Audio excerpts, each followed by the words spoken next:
Welcome to Drive the Daf. Clear, structured explanation of the daily daf in 20 minutes. You can even follow in the car. Shabbos Daf Kuf Mem Vav contains two mishnayos, one all the way near the beginning and one all the way at the end. The beginning of the daf till the first mishnah is discussing the contamination that was picked up from the snake in Gan Eden and how that was removed. The end of the daf is talking about placing objects in cold storage or food and what potentially sewer might be involved with that. The majority of the daf is devoted to opening containers and cutting open a barrel. And there's two main problems there. First of all, you may be fashioning a kli. When you make a nice usable opening, it becomes a dispenser, and now you've made a kli, which is tikkun monetz and iser. Or the other problem might be muktzah. How are you allowed to handle whatever tool you're using to open the barrel? But first, let's see the beginning of the daf, which is discussing this contamination that the people of the universe got from the snake in Gan Eden. The Gemara says that the snake put contamination into Chava, like she said, Hanachash Hisiani, from the word Nisuin, marriage, meaning the snake contaminated me. Now, how was that removed? So the Gemara says it was removed only from Klal Yisrael, and there's two approaches as to how it was removed. The first is that it was Har Sinai that did it. When they stood at Har Sinai, it was removed. And the second is that it was the chain of Avram, Yitzchak, and Yaakov that had it removed. Avram didn't have it fully removed from him yet because it didn't have all three, and therefore Avram was able to give birth to a son by the name of Yishmael who embodied some of that contamination. Yitzchak gave birth to Esav, but Yaakov already was the third, and therefore his children were all solid. Didn't have any contamination left in them. Now the Gemara says, according to the one who says that it was removed at Har Sinai, what about the Gerim, the converts? How did they get their contamination removed? And the Gemara says, although they were not at Har Sinai, their mazel was at Har Sinai, and therefore it was removed from them in that manner, like the pasuk says, those who are standing here, before God, those that are not standing here also have that removal. Okay, now we get to the Mishnah. So the Mishnah is discussing making a barrel into a kli by opening it. So it says as follows. First of all, you are allowed to cut an opening in the barrel to take out figs, dried figs, the Gemara says, the Mishnah says. The Gemara will explain why we're talking about dried figs in the barrel. You just have to be careful that you don't intend to make the barrel into a kli. Now, if you want to make a hole in the cover, you don't want to make a hole in the barrel, you want to make a hole in the cover, that's a machlokes between Rabbi Yehuda and the Chachamim, if that's called making a functional kli out of it. It's not really a normal way to do it. So Rabbi Yehuda says you should not do that. That's making it into a kli. That's a nice opening, and the Chachamim say that that's okay. You don't have to worry about it. However, everybody agrees you should not make a hole in the side of the barrel. Now, another thing here is that if there is a hole, you should not place wax in it to fill it, because you're going to end up smoothing the wax, and the malacha of mimareach, smoothing, is a problem. The Gemara even says that an incident came in front of Yechon ben Zakkai with somebody who did that when he was in the town of Erev, and he said, I'm concerned that may have been an Isser Daraisa, you may have to make a carbon chatas for that. Okay, so now the Gemara begins it and focuses first of all on the issue of muktzah. How are you making this hole in the kli? What tool are you using? If you're using a sword, that's a kli shemlach de'lisser. What right do you have to use that? So, as we had seen earlier in the Masechta, there's a machlokes between Rabbi Nechemia, who says you're not allowed to use any kli, even kli shemlach de'ilheter, you're not allowed to use for any purpose other than its stated actual, normal, intended purpose. According to the Rabbanan, you're allowed to use any kli for a mutter thing, as long as it's a kli, a normal kli, a functional kli that you would use on Shabbos. So the Gemara says as follows. Rav Oshi says that when we're discussing this barrel of figs here, it's got to be figs that are pressed together as a cake, and therefore you're allowed to pick up the sword because you want to separate the figs. Otherwise, you wouldn't be allowed to hold the sword. So Gemara asks, well, what do you mean if Shimon ben Gamliel has a similar brisa that's discussing wine? Wine, you don't have to chop anything with a sword. So Gemara says that's the Rabbanan. That's the Rabbanan who say that you're allowed to use any tool you want for permitted use. So you're allowed to use a sword. Our Mishnah, according to Rav Oshi, is of Nechemia, and therefore you're not allowed to pick up the sword or any other kli unless you're intending to do something with it that you're allowed to, and you're allowed to use the sword to actually cut through the figs.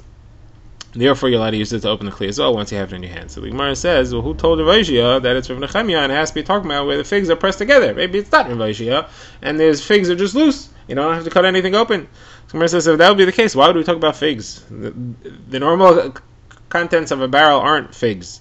It's usually wine. In fact, if we talked about figs, it's because it's Rav Nechemia and he's teaching that they have to be pressed together. Okay, now another brisa which is going to be a machlokes between the Rabbanon and Rabbi Nechemia. The brisa talks about breaking open disposable containers, very similar to our disposable containers. They had containers made out of woven palm leaves. It was used to help keep things fresh, and it was a disposable thing. You didn't reuse it. You stored figs or dates in there, and then you threw them away. So Gemara says, so it's not a problem to break those off. It's not any malacha. You're allowed to cut them. It's not an isser of chlisech. You're allowed to untie them. It's not an isser of matir, and you're allowed to break them off, and you're allowed to break the ropes that hold them together. So Gemara says, what do you mean? I have another brisa that says you're not allowed to do all three of those things. You are only allowed to you are allowed to untie the fronds, but you're not allowed to break or cut because that involves using a tool. So Gemara says again, that's not a problem. That's Rav Nechemia. Rav Nechemia is the one who says you can't use a tool for anything else, and we'll even prove it to you. We have a brisa according to Rav Nechemia says you're not allowed to use a spoon, you're not allowed to use a talis, you're not allowed to use a knife for anything except its normal purpose. The other mission, which says that you're allowed to do all the malachos, is not worried about muktzah, and the actual malachos themselves are not a problem. Okay, let's go back to talking about making holes in the barrel. So Rav Shesha says, what's the halach about using a spear to stab a hole in the barrel? You're allowed to do that.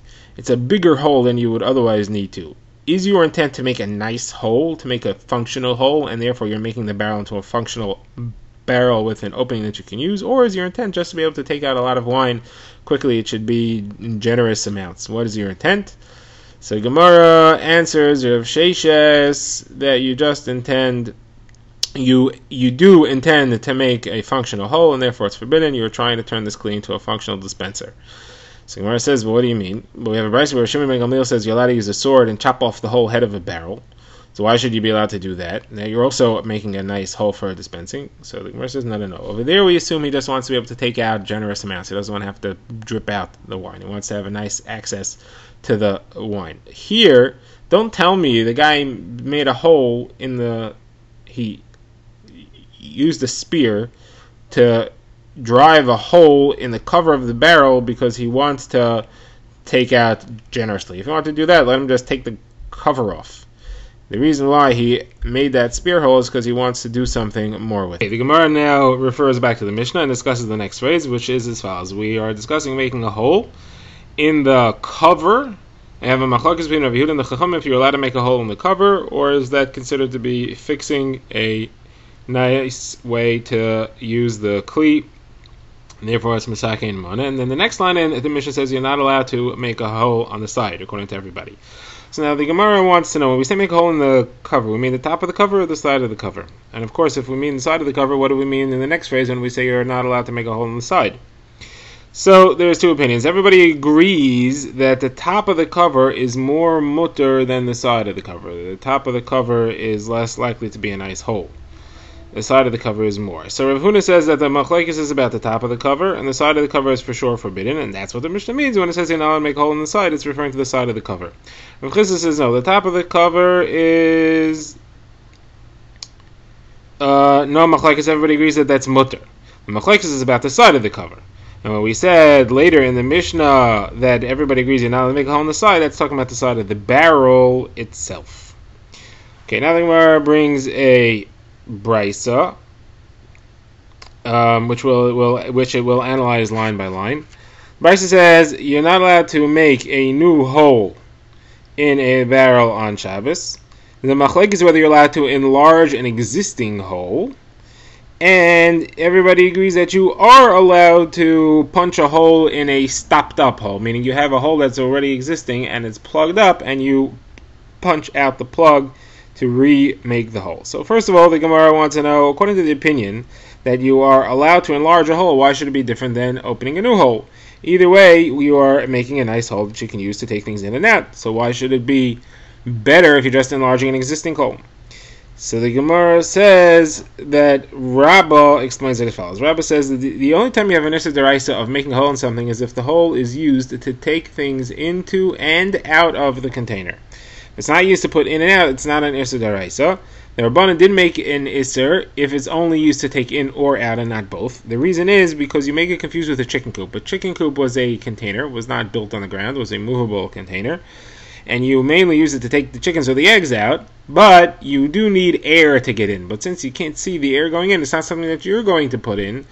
People think of it as only a hole used only for taking out, not for putting in, and therefore they may get confused. Therefore, they're abundant to avoid that made xera even on holes which are just made to take things out of the container, not to put in. So this case here, is where you have this barrel, and the hole is only going to be used to put in and out. So the Gzeira Derabanan, says Rabba, only applies to making a new hole, because you may make a new hole in a chicken coop. However, enlarging an existing hole, we don't need to make a Gzeira to make that usher if it's only meant to take in and out, because in a chicken coop nobody will ever make a hole larger. What's the reason? Because if you make a hole of a chicken coop larger, you can end up allowing in weasels and all kinds of other creatures that are going to eat your chickens. Therefore, there's a difference between enlarging an existing hole or making a new hole. Making a new hole, you have Gzeira Derabanan. Enlarging an existing hole, there's no Gzeira Derabanan, because nobody's going to do it in the case of a chicken coop. Now, what about the other opinion, the one who says that it's usher even to enlarge an existing hole? He says, no, people can sometimes enlarge a hole in an existing chicken coop. Enlarging an existing hole in a chicken coop. When might that be? If the hole wasn't big enough in the first place. You made the hole and it wasn't right. You may come to enlarge it, therefore you have to make a Gzeira Derabanan. The Gemara says, Rabbi Yochanan paskins like this opinion, and it is definitely usher. Okay, the next line in the Brisa was that you are allowed to punch out a plugged hole. The Gemara says, Rabbi Hugh says, in the name of Shmuel, it depends how strongly the plug was. If it was plugged so strongly that it's like a new barrel, it's a very strong plug, then you wouldn't be allowed to punch the hole. It's the same as making a new hole. How do you define that? So Gemara says, if the hole is made to keep the wine in, then it's called a strong plug. If it's made just to keep the scent in, then it's called a weak plug. How could you tell? So the Gemara has a machlokas about that. The first opinion is that if it's above, this is Rav Chizda, if it's above the water line, the wine line, then it's keep the smell in and it's a soft plug. And if it's below, then it's a strong plug. Rav says, no. Even if it's below the water line, it's going to be a soft plug unless it is all the way down at the bottom, below the level of the sediment. You need to have low on the barrel so that there's a lot of weight pressing against the plug. Only if it's that strong do we say that this is considered to be a new fixed barrel and you cannot punch out that hole. Now, Abai says I'm going to prove that Rava, Machlokes, if it's Rabba or Rava here with the gear, so I'm going to prove that that opinion is correct, because we have two other cases that show that you only consider a sealed hole to be gone if it's very perfectly sealed and strongly sealed. And he's going to two other sugyas here. He's going to a case of a doorway in a house, which is relevant to two halachos. One, to dividing up the yard that the doorway opens into, and the other one is hilchas tumas meis. So as far as the yard, the halacha is when you're dividing up a yard, so everybody who has a doorway opening into the yard gets 4 amos parallel to his doorway. He gets an extension, like a walkway of 4 amos from his doorway into the yard, and then the rest is divided evenly. Now, what if somebody has a doorway that's filled in? It's bricked up.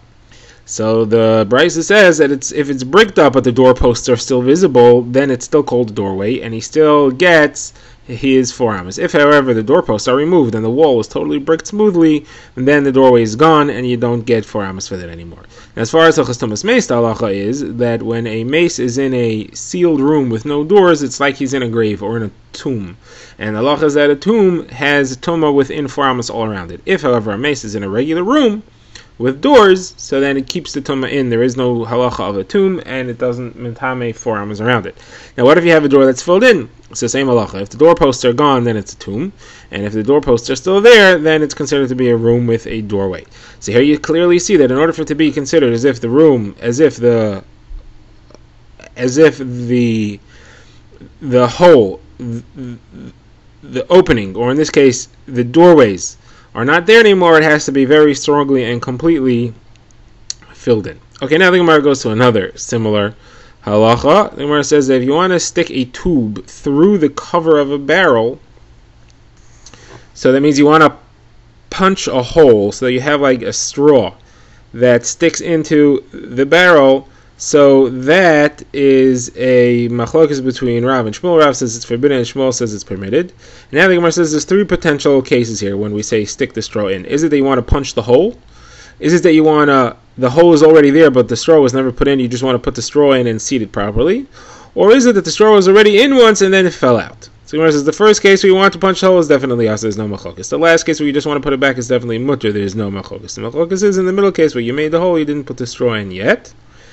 And the Gemara says this is very similar to machlokas tanoim on a similar subject. So you have a brisa discussing putting a tube into a container, and the Gemara says like as follows: to place it in the container is forbidden on Shabbos or Yontif. To return it if it fell out is permitted on Shabbos or Yontif, and Rabbi Shaya says you can rule leniently. Someone says, what do you mean Rabbi Shaya says you can rule leniently? Leniently on what? On the first case where you're making the hole in the first place, there's no way anybody can say that that's a mutter. On the last case, even the Tanakhama ruled leniently. So he must be talking about the middle case, where you made the hole but you didn't ever seat the straw in there yet. That's what he's arguing on, and that is just like we said, is machlokas between Rav and Shmuel in a similar case. Says the Gemara, the halacha is like Rav Yishaya, you can go leniently in that middle case. Okay, next we refer back to the Mishnah where we saw the halacha that you're not allowed to rub wax. You're not allowed to place wax around the hole. So the Gemara says that the problem is you may smear it. And the Gemara now says in Machlokas Rav and Shmuel about thick congealed oil, which is not quite wax, and the issue of smoothing doesn't apply, but Rav says he's still forbidden. Gzeira, you may end up using wax, and Shmuel says it is permitted. The Gemara says Rav Shmuel bar Chana said to Rav Yosef that I heard clearly from Rav that that's permitted, not like what you just said. Now, a Chacham by the name of Tvus Rishba said in the name of Shmuel that hadas leaves, which you want to use to direct the flow from the straw, from the spigot of the barrel, that is forbidden to use. What's the reason? So Rav Yemer Midifti said it's Gzeira that you may make spigots. Rav Ashi said Gzeira you may pick the hadas leaves off the branch. Now that doesn't mean that it's growing on a branch that's attached. It means that you want to pick the leaves off a branch which is already detached and you're making them into a kli. Either way, making a spigot or choosing or detaching the leaves is tikkun moneh. Versus what's the difference between them? The nafkamina is if you already have a bag of leaves picked off, you don't have to worry about that. Now what about carrying sheets through the streets by wearing them? These are sheets for the bed. You want to wear them wrapped around you. So Gemara says against Machlokas Rav and Shmuel, and again there are three cases. You have soft sheets, stiff sheets, and middle-level sheets. The soft sheets are definitely permitted. It's normal to wear those. The stiff sheets are definitely forbidden. It's not normal. The middle-level sheets, that's the machlekes. And the one that says it's forbidden says it doesn't look like you're wearing it. It looks like you're carrying it. Now the Gemara says that Rav, who says that it's forbidden, never actually said it. People thought he held away because of an incident where he went somewhere with his Talmidim and there was no place for him to learn inside. So they went to learn outside in a Carmelis and somebody brought sheets for him to sit on. And he refused. So people thought that the reason was because it was worn, it was brought into the Carmelis by wearing it, and then he held that was forbidden. So Rav actually said that that's not the reason. The reason is because Rav Kahana and Rav Asi were there, and they didn't have sheets to sit on. So in honor of them, he refused to sit on sheets on his own. And this takes us to the next Mishnah. The Mishnah lists 4 halachas, 3 of them about storing food in cool or hot places. So first of all, it says you're allowed to take a cooked dish and put it in a pit where it'll stay cool and it won't spoil. You're allowed to take a container of water and put it in nasty water in order to keep it cool, or to cool it, and you're allowed to take cold water and put it in the sun to heat up. Now, somebody who was walking along the road and he fell into water and now his clothing is wet, he's allowed to walk. He doesn't have to worry about carrying the water soaked into his clothing, and when he gets to within the city limits, he can take them off once he's in the walls, and he can spread them in the sun to dry, but he has to make sure the people don't see, because if people see, they'll think that he just washed them, and that'll be Maris Ayin. It looks like he did an Isser. So the Gemara asks, first of all, what's the problem in, why would I think there's an issue to put a pot of food in the bottom of a hole? The Gemara says maybe you want the floor of the hole to be smooth, it's not smooth enough, you may come to smooth it out.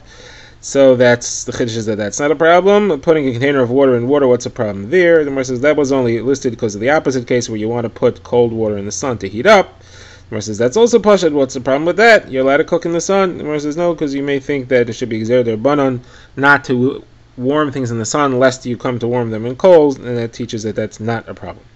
Okay, now we had said that you're allowed to take the clothing off and spread it out to dry as long as people don't see. So the Gemara quotes a problematic statement which doesn't fit with this. Rabbi Huda's name of Rav, Any time the Chachamim said not to do something because it looks like a malacha was performed, it looks like marasayan, you're not allowed to do it anywhere, not even if nobody's looking, not even if you're locked in your innermost chambers.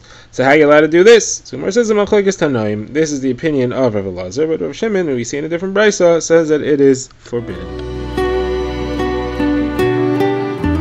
Drive the Daf is a project of the Grand Woodlands Shul and is presented by Rabbi Yitzchak Landa. Find us on YouTube or subscribe to daily emails by emailing drivethedaf@gmail.com.